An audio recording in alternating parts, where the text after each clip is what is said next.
Bonjour et bienvenue à tous, bienvenue sur la table des DSI. Alors, qu'est-ce que c'est que la table des DSI? Bon, c'est un nouveau podcast, on va tout vous dire, on va vous dire de quoi on va parler, on a beaucoup de choses à partager et d'expériences à partager avec Nicolas. C'est parti pour notre tout premier épisode.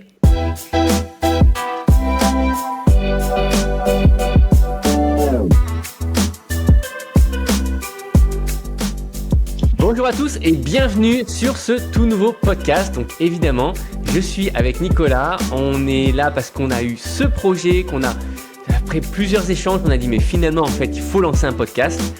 Nicolas, bienvenue. Merci Amaury.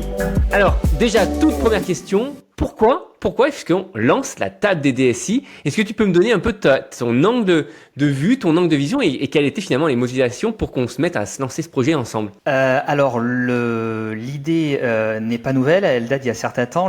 J'ai monté il y a 15 ans une société d'informatique, une première société d'informatique, une deuxième ensuite avec effectivement des logiques de fonctionnement un peu différentes. Et en fait, ce que je constate, c'est qu'il y a beaucoup d'hétérogénéité entre les différents clients, les différents SI et l'idée effectivement de croiser tous ces regards-là fait largement sens pour moi parce qu'en fait c'est un peu notre quotidien. Lorsqu'on intervient pour des projets clients, il faut effectivement comprendre le contexte, voir un petit peu l'organisation. Il peut y avoir des équipes internes, des équipes externes. Il peut y avoir une population effectivement de plutôt jeunes, plutôt seniors. Donc effectivement autant de clients, autant de projets, autant de contextes. Et effectivement l'expérience fait effectivement le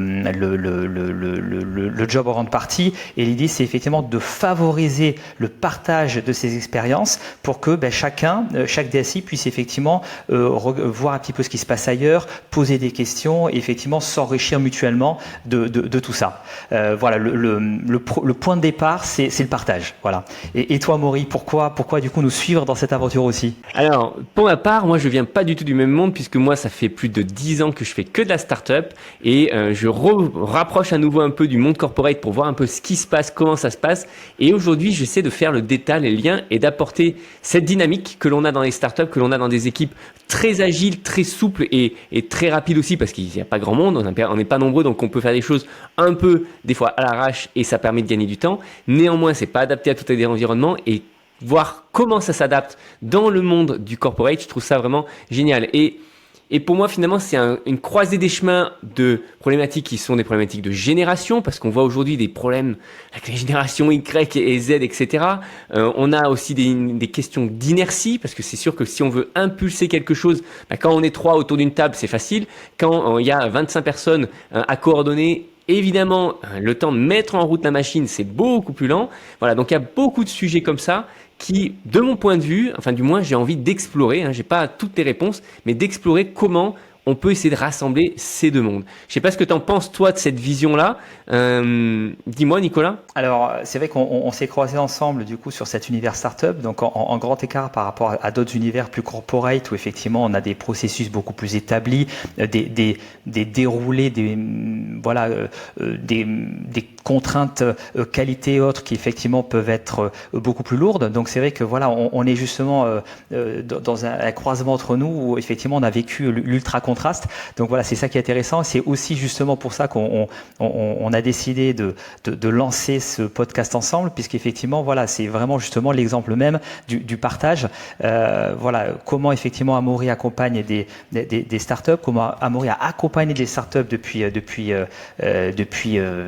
10 ans, 15 ans, et effectivement comment nous on gère différents projets, alors startup, grands comptes, PME, donc c'est vraiment ça. Et effectivement là ce qu'on souhaite, c'est effectivement ouvrir en fait le champ des possibles. C'est vraiment ça l'objectif, c'est effectivement le partage d'expérience qui va permettre de donner des idées. Il n'y a pas de solution toute faite en fait. Lorsqu'on est sur une problématique concrète, voilà, on peut avoir un SI un peu vieillissant côté technologique avec une dette technique qui s'accumule, on peut être en phase de création de beaucoup de choses, on peut être en phase de création de nouveaux projets alors qu'il y a déjà de l'existant. Donc il y a énormément de facettes possibles.